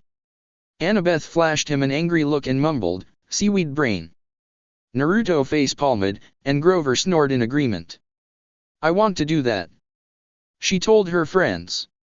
"What?" Percy asked. "I want to build something like that or build something like the Parthenon. Something that would be the greatest monuments for the gods. Something that would last 1,000 years like the Parthenon." Percy laughed. "You? An architect?" Annabeth's cheeks flushed. Naruto flashed Percy an angry look. "Percy, you don't riff on the dreams of other people. I should know." Annabeth smiled. She put a hand on Naruto's shoulder and mouthed, "Thank you." "Sorry." Percy apologized. "Yes, Percy, an architect. As children of Athena, we are expected to build things. Never give up your dreams," Naruto said. She grinned. Percy thought for a moment and said, "Can't we work together a little?" Naruto and Annabeth looked at Percy. "I mean, didn't Poseidon and Athena ever cooperate?" Percy asked. She had to think about it. "I guess, the chariot," she said tentatively. "My mom invented it, but Poseidon created horses out of the crests of waves. So they had to work together to make it complete. Then, we can cooperate too, right?" As they rode into the city, Annabeth was looking out the window, watching the arch as it disappeared behind a hotel. "I suppose," she said as the arch disappeared. "Good," Naruto said. "I hope you guys won't fight anymore." "We won't," both of them said with a bleat of affirmation from a sleeping Grover. A little later, the train pulled up into the Amtrak station. The intercom told the passengers that they would have a 3-hour layover before departing to Denver. Grover stretched in his place and moaned, "Food." Annabeth shook him awake, "Come on, goat boy. We're going sightseeing." "Sightseeing?" "Yep. The Gateway Arch," she explained. "This may be my only chance to ride to the top. You coming or not?" Percy looked like he wanted to protest. He and Grover exchanged looks. "Come on, guys. Give her a chance," Naruto urged. The satyr shrugged. "As long as there's a snack bar without monsters. I had enough of getting attacked." "Fair enough," Naruto said. "Let's go." Annabeth pulled her friends along with Naruto following along. The arch was a mile away from the train station. Percy and Grover weren't too happy to walk again. Both of them were complaining about it. Naruto promised to treat them with some food if they go along with Annabeth for the next 3 hours. The promise of food got their attention, though they still didn't look thrilled about the sights and Annabeth spouting facts about the arch. Only Naruto was listening intently to her explanations and occasionally asking questions. To be fair, it was his first time to see the arch. For the past year, the only thing the blonde had seen was Manhattan and Camp Half-Blood. While munching on their treats, Percy kept looking around, especially at the other people in the line, and leaned over to Grover, who had his nose in a jelly bean bag. "You smell any monsters?" he asked. Grover momentarily looked up to sniff the air. He shook his head. "Underground air always smells like monsters." But Percy didn't seem convinced, so he spoke up, interrupting Annabeth's explanation, causing both blondes to look at him. "Guy, you know the god's symbol of power?" "Yeah," Annabeth said with an irritated look on her face. "Doesn't hate," Percy began to say, but Grover quickly covered his mouth. He cleared his throat. Percy, we're in public. You mean our friend downstairs? He looked at the floor to like it would open up to swallow them. More like way downstairs, Naruto joked. Why yeah. Our friend way downstairs has a hat like Annabeth's, right? Percy asked. The Helm of Darkness, Naruto said. Annabeth nodded. Yeah, that's his symbol of power. I saw it next to his seat during the winter solstice meeting. Wait, Naruto said excitedly. You went to Mount Olympus last winter solstice? Yes. Us year-rounders go to there for a field trip of sorts. She explained. Naruto wolf whistled. Anyway, she continued. His helm is a lot more powerful than my invisibility hat. My hat only allows me to go invisible, while the helm allows him to melt into shadow or pass through walls. The user can't be touched, or seen, or heard, and he can radiate fear so intense it can drive you insane or stop your heart. He literally becomes darkness itself. So, how do we know for sure he's not watching us right now? Percy asked. We don't. It was Grover who replied. Okay, now that we got that out of the way. Annabeth, please continue. Naruto urged, to which Annabeth obliged. She was happy that someone else was as interested as her. They made it to the elevator to take them to the top of the arch. Seeing how small the car was made Percy feel queasy just by looking at it. Nevertheless, they entered the elevator anyway. Before the elevator door could close, a hand shot forward to stop it, and a very plump lady walked in with her chihuahua. The lady definitely reminded them of Gladiola's owner. When the newcomer was in place, the elevator door closed and the car started going up. The lady decided to make small talk. No parents. They're below, Annabeth told her. Scared of heights. Oh, the poor darlings. The chihuahua growled at the group. The woman told her dog off. Now, Sonny. Behave. The dog stopped growling, kept eyeing them, especially Percy. Naruto was thinking to himself. He should have understood what the dog was saying, but this time, he didn't. That distracted him from listening to Annabeth. His name is Sonny? Percy asked. No, she said. Then, she smiled like that cleared everything up. At the top of the arch, Percy was glad that the lady went the opposite way. Being at the top of the arch, though, didn't help Percy's queasiness. He pretty much wanted to get down. Naruto decided to listen to Annabeth, but a nagging feeling was telling him that something was wrong about that chihuahua. Annabeth was talking about structural supports, this time, and how she made the windows bigger and designed a see-through floor. Naruto and Annabeth, heck even Grover if he still had food, could have stayed there for hours, but luckily for Percy, Grover was running out already and a park ranger announced that they would be closing in a few minutes, much to Annabeth's dismay. Percy, then, steered his friends to the elevator car. Unfortunately, the car was only able to take Annabeth and Grover, since there were already 2 other tourists in the car. Next car, sirs. The park ranger said. No. We'll get out. Annabeth protested. We'll wait for you too. Nah, it's okay. We'll see you guys at the bottom. Percy said. Are you sure? Grover asked. Yeah. If you get out now, that would take more time. Naruto said. Plus, we got each other's back. Annabeth and Grover had a nervous look on their faces, but they let the doors close and the elevator car proceeded to go down. Now, the only ones left in the top of the arch are a family, complete with mother, father, and a little boy, the park ranger, and the plump lady with a chihuahua, along with Naruto and Percy. They both smiled at the plump lady, and she smiled back at her with a forked tongue between her teeth. Dude, she can't be human. Naruto whispered to his friend when he saw the tongue. Percy rubbed his eyes to check if he had really seen it. Why am I getting a feeling that we're going to fight again? He complained. The chihuahua decided to take the moment to start barking at Percy. Now, Sonny, the lady said. Does this look like a good time? We have all this nice people here. The little boy was admiring the chihuahua, doggy.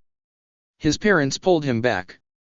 The chihuahua bared his teeth, foam dripping from his black lips.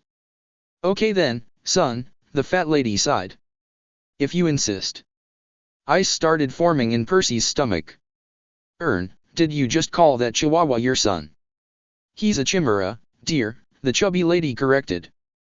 Not a chihuahua. It's an easy mistake to make. She rolled up her denim sleeves, revealing that the skin of her arms was scaly and green. When she smiled, it showed that her teeth were fangs. Her pupils were sideways slits, like a reptile's. The little boy was now screaming.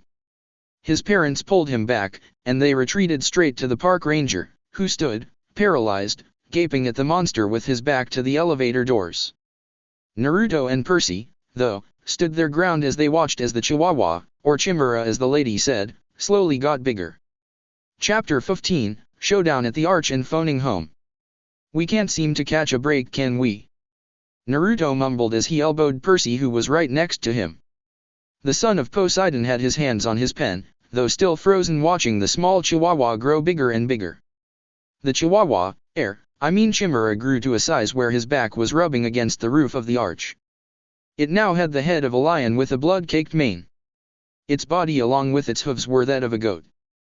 And, its tail was a 10-foot-long diamond-back serpent growing out of its shaggy behind. The rhinestone dog collar on the creature's neck grew to the size of a plate. The writing on it read as, Chimera rabid, fire-breathing, poisonous if found, please call Tartarus EXT 954. Hey, Percy. Snap out of it. Naruto called out, but to no avail.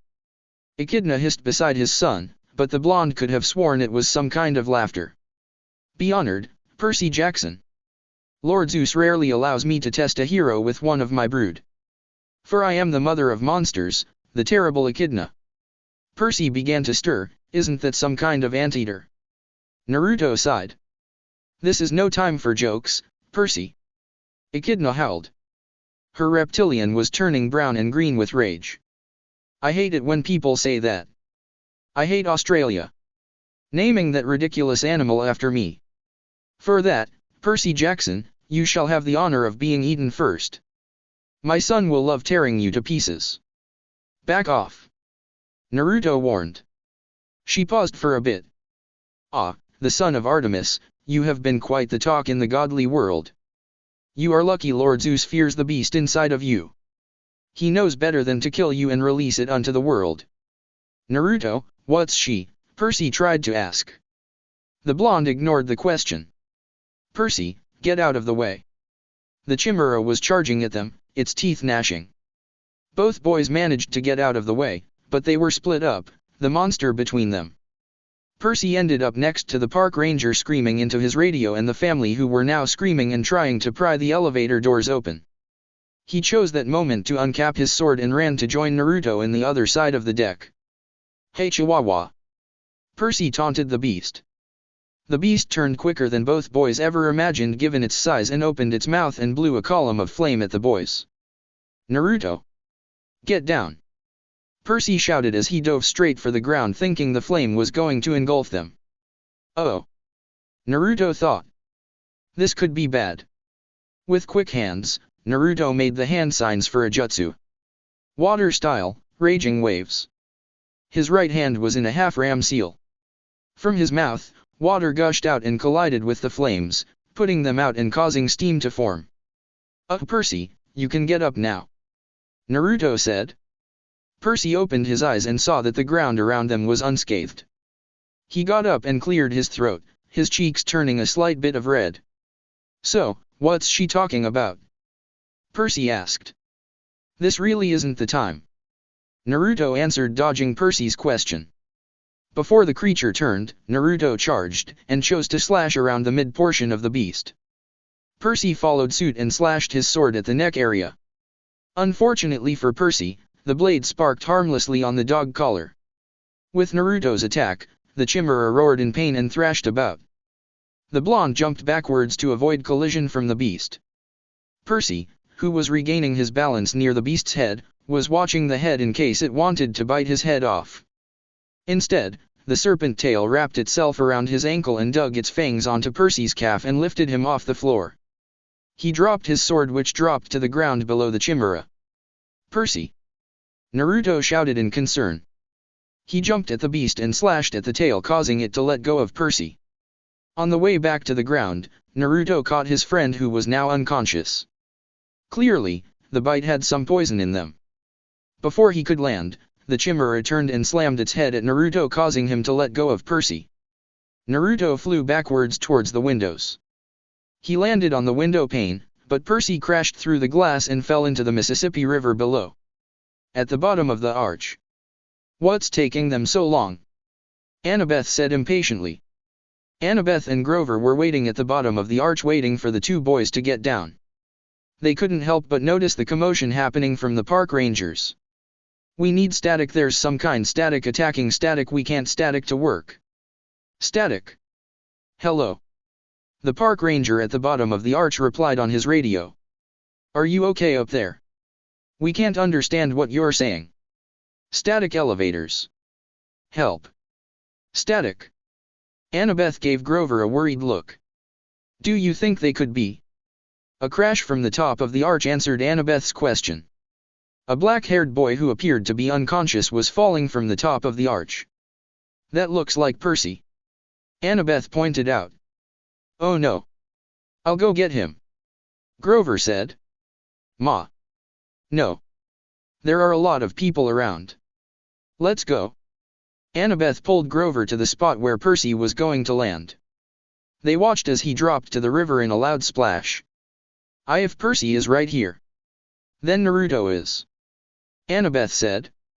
"Grover, you wait for Percy to come up of the water. I'll go help Naruto." Grover nodded. Back at the top of the arch. "Too bad, Sonny," Echidna hissed. "You lost your meal?" Naruto gave them a murderous look. "Too bad my son couldn't eat you, son of Artemis. Lord Zeus specifically told us not to harm you. Come on, Sonny," she continued. "You will pay for that," Naruto said with an angry tone. "You can go on and try, son of Artemis." The temperature in the room seemed to drop a few degrees. Naruto's eyes turned from blue to red with a slit in the middle. Red chakra began bubbling out of the blonde, forming the outline of a fox around him. A voice spoke in Naruto's mind. "Yes. Show them our power." This is," Echidna said. "You will regret that," Naruto growled. Naruto charged the beast. The chimera stood its ground, its lion's head roaring at the blonde. The chimera's serpent tail pounced at Naruto, but the blonde was too fast. He rolled to right and punched the monster square in the face. With the blonde's newfound strength, the monster was sent flying to the other side of the arch. Naruto didn't let up his attack.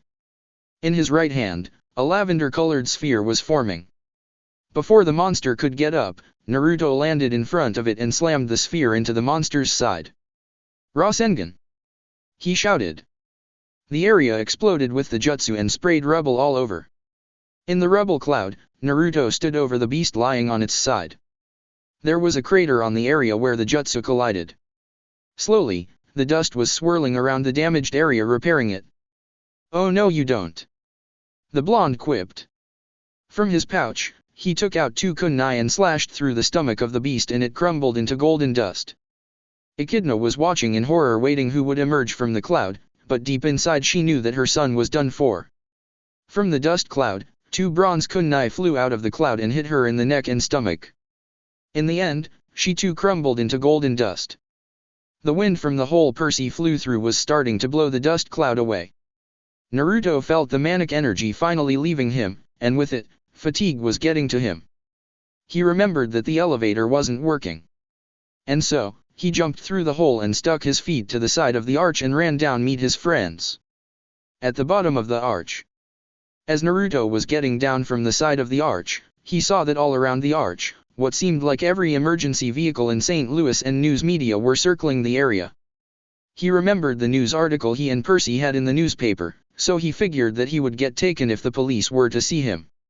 So, he used the darkness to conceal himself and used all the training he had as a shinobi to remain unseen. When he got down, he decided to run on the surface of the river, running away from the scene. About a block away from the arch, he heard Percy, Annabeth, and Grover talking. On the other side of the bank, a little girl said, "Mama.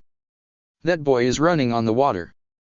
That's nice, dear, she said, ignoring her daughter. Naruto jumped up and startled his friends. After shaking the latest event off, Annabeth dove on the blonde and gave him a bear hug which knocked him over. Naruto! Annabeth shouted. I thought we were gonna lose you. Is Percy okay? Was all Naruto was able to say. I'm okay, man. The water cleared the poison from my system. But, that was quite a fall. Well, I landed in the water. Naruto, you fought the Chimera and her mother by yourself, and you're worried about Percy. Grover said with worry. Well, it was taken care of. Naruto's voice trailed off. More sirens blared in the distance.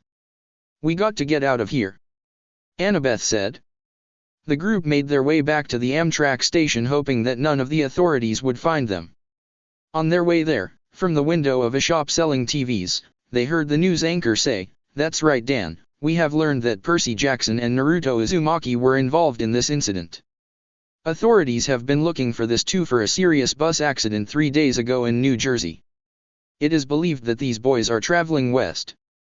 For our viewers, here is a photo of Percy Jackson and Naruto Uzumaki. The boys in the news froze when they heard their names. Great. Now we're wanted fugitives, Naruto complained. We have to get out of town, Grover said. They ducked through alleys until they got station. Thankfully, they got to the station just when the train was about to leave the station. The train trundled west with the sounds of police sirens blaring throughout the city. The next afternoon. It was June 14th. 7 days were left before the solstice when the train rolled into Denver. On the way, Naruto was filled in on his talk with the river spirit in the Mississippi River. Naruto just sighed upon hearing this. Once during the trip, Percy tried to ask Naruto about what Echidna was talking about back at the arch. Naruto just dodged the question by answering, It's a long story. When they got off the train, Percy's stomach grumbled. The last meal they had was the night before in the dining car. Also, it was becoming apparent that they haven't showered in a while, and it was becoming obvious. Let's try to contact Chiron, Annabeth said to her friends. We have to tell him about your talk with the river spirit. But, we can't use phones, right? Percy asked. I'm not talking about a phone, she said with finality. The four of them wandered through downtown for about half an hour, with Percy and Naruto still curious about what Annabeth was talking about. The air around them was hot and dry, which contrasted the humid weather of St. Louis. Finally, they found an empty do-it-yourself car wash.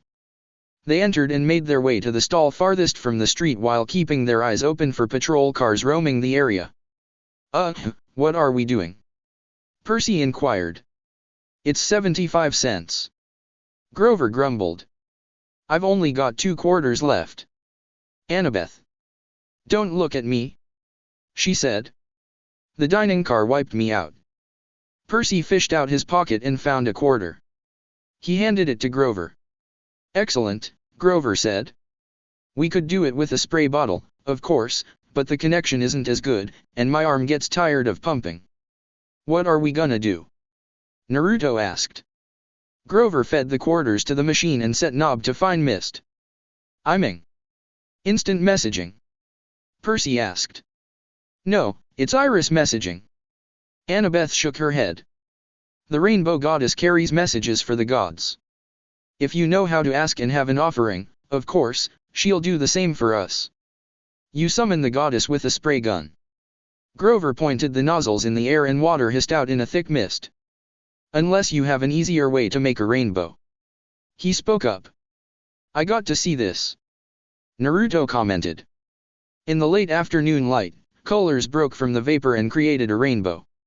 Annabeth held out her palm. Drachma, please, she asked. Wait, I got one here.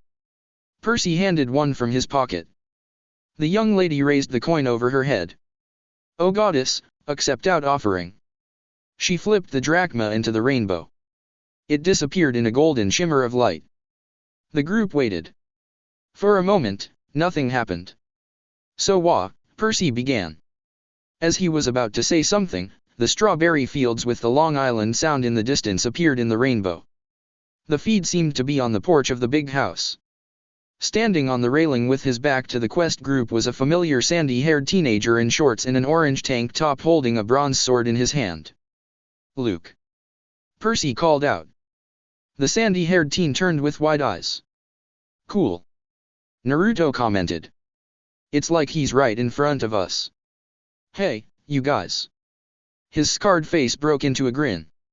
"Thank the gods. Are you guys okay?" "We're, fine," Annabeth answered. She seemed to be flustered and was hiding it from her friends. "We thought, Chiron, I mean." She continued, stumbling on some of her words. "He's down at the cabins." Luke explained. The smile on his face faded.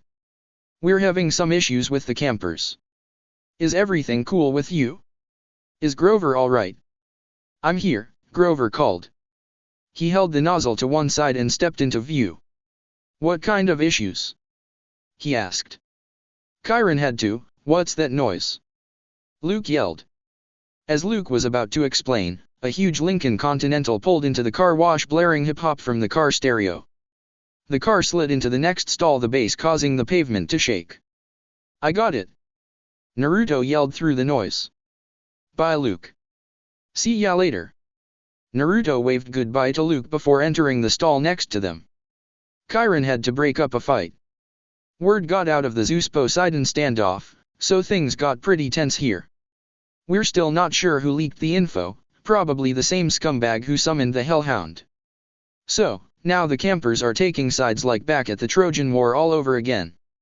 Aphrodite, Ares, and Apollo are backing Poseidon, more or less, while Athena is backing Zeus. Luke explained with his voice straining, trying to compete with the loud music. Percy shuddered at the thought. He couldn't imagine Clarice and her siblings siding with his dad. In the next stall, the music volume decreased dramatically. "Oh," was all they could say, along with a sigh of relief at the decrease of the volume. "So, what's your status?" Luke continued in normal speaking voice this time. "Chiron will be sorry he missed your call." Percy told him everything. He explained his dreams and their escapades. Annabeth and Grover pitched in to fill in more details and adding things from their perspective or stuff that Percy forgot to say. Luke was silent, listening to the stories the group was telling him and occasionally nodding to encourage them to continue. Beep, the spray machine signaled that there was 1 more minute left for their call. "Oh, I see," Luke said. "I wish I could be there. I'm afraid we can't help you guys from here. I'm glad Naruto's there to keep an eye on you guys. I hope my shoes are doing you some good. It would make me feel better if they helped you." "Oh, yeah." Percy stammered, trying not sound like he was lying. "Yeah, it helped a lot, especially with that fight with Medusa." "Really?" Luke grinned. "They fit you and everything." "Yeah, it had." He didn't get to finish. The water shut off and the mist evaporated. Naruto, then, entered the stall where his friends were with a huge grin on his face and a familiar gleam in his eyes. "So, what did I miss?" Naruto asked. Annabeth explained what Luke had told them. "We got to finish this quest before they kill each other back at camp." Naruto sighed. At that, all 4 of their stomachs growled as if saying, "Hey, fill me up." The 4 of them gave out a chuckle at what happened. "Come on," Naruto urged. "Let's get something to eat." At some diner not far from the car wash. Not long after their chat with Luke at the car wash, they found a diner where they could eat. All around them were a bunch of families eating burgers and sipping on sodas and malts. They had to wait a while for the waiters to get to them. "What did you do back at the car wash?" I could imagine the owner of that car would be hard to persuade to keep down the music. Annabeth asked while waiting for a waitress to get to them. "Well." Flashback. Naruto entered the car wash stall with a Lincoln Continental was parked. 2 guys who looked older than Naruto were in the stall. One was feeding coins into the spray machine while the other was waiting at the car, bobbing his head to the beats of the music. Excuse me." Naruto had to shout that for the guys to hear. "What do you want, brat?" the guys at the spray machine asked with irritation. "Could you turn off the music just tad bit? Get lost, kid, and mind your own business." Naruto simply shook his head. Yo Brad. What's the hold up? Hurry up with the water. The guy on the shotgun seat called out. Brad turned back to his friend to answer him. Just a sec, Jack. Some snot-nosed brat doesn't know when to keep his nose out of other people's business. He turned back to Naruto. Go, get out of here if you know what's good for you. I ain't leaving till you turn down the music. Naruto said back. You're playing with fire, kid. Brad warned. If you're trying to be intimidating, then you're looking like a cute kitten right now. Naruto taunted back. Why you little? Brad decided to attack. He sent a punch aimed at Naruto's face. The blonde simply raised his hand to catch the punch. Really now? You punch like a girl. Naruto said as he raised his other hand to stifle a yawn. Brad growled. He sent a left hook with his other hand. Naruto tilted his head back, dodging the punch. He, then, kneed Brad in the gut, causing him to spew blood from his mouth. He let him go, and Brad fell to the ground. From his seat on the shotgun side of the car, Jack turned around to see the commotion. He saw Brad falling to the ground clutching his stomach. Jack sighed. Must I bail you out every time? He, then, got out of the car and made his way to the blonde. I suggest you walk away. Jack taunted as he brandished a switchblade. An idea stuck its way into Naruto's brain. I haven't tried this in a long time. He mumbled to himself. What did you say? Jack said in an irritated tone. Oh, nothing. Naruto said as he raised right hand into half-ram seal. Transform. Jack stood back in shock as, right in front of him, stood a woman like what you would describe as an FHM model. Jack slowly dropped his switchblade. His cheeks colored and a drop of blood dripped from his nose. What? He stammered. Please don't look at me like that. I am shy. The girl in front of him said cutely. After that, he dropped to the ground mumbling something about girls and hooking up. In a puff of smoke, the girl disappeared and in her place was Naruto clutching his stomach as he was laughing. In every world, this jutsu works every time. He said in between laughs. On his feet, Brad groaned. It turns out, he too had passed out. Naruto broke into a grin. He positioned both boys like they were hooking up in the car, and after that, changed the music into a song he heard on the radio that his teacher back at Yansei was playing. Careless Whisper, was it? He also lowered the volume so that only the two were able to hear the music. End of flashback. Yeah, something like that. Naruto said.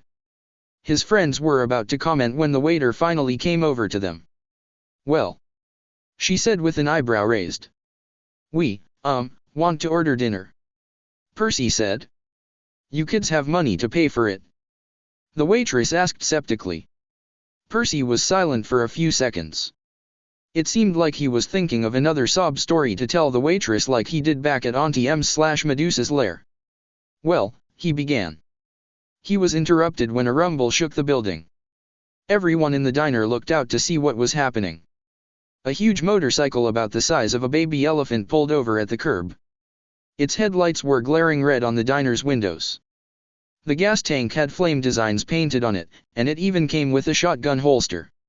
Its seat was leather, but it looked like it came from human skin. The owner of the bike dismounted and everyone was able to get a good view of who it was.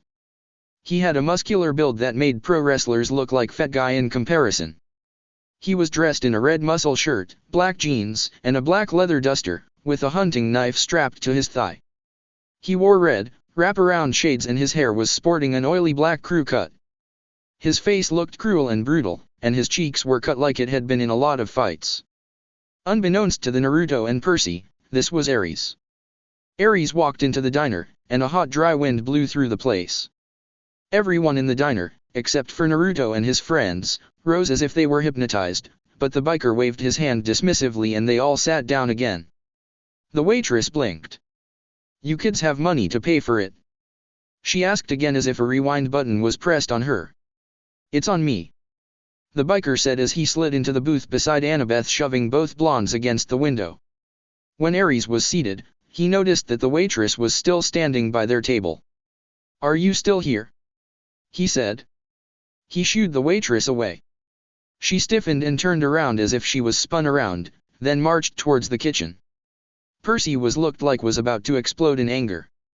Grover noticed that Naruto was shaking himself. In a blink of an eye, he saw that the blonde's eyes flickered from sapphire blue to crimson red. He wanted to ask, but decided not to, in respect to the god who was with them. He looked at Naruto, then at Percy, and a wicked grin broke into his mouth. So, you must be Artie's kid and you're old Seaweed's kid, huh? He said. What's it to you? Percy said as if he was talking to Smelly Gabe. Annabeth flashed his a look of warning. Percy, That's it for part 3. Thank you for watching and see you on the next video.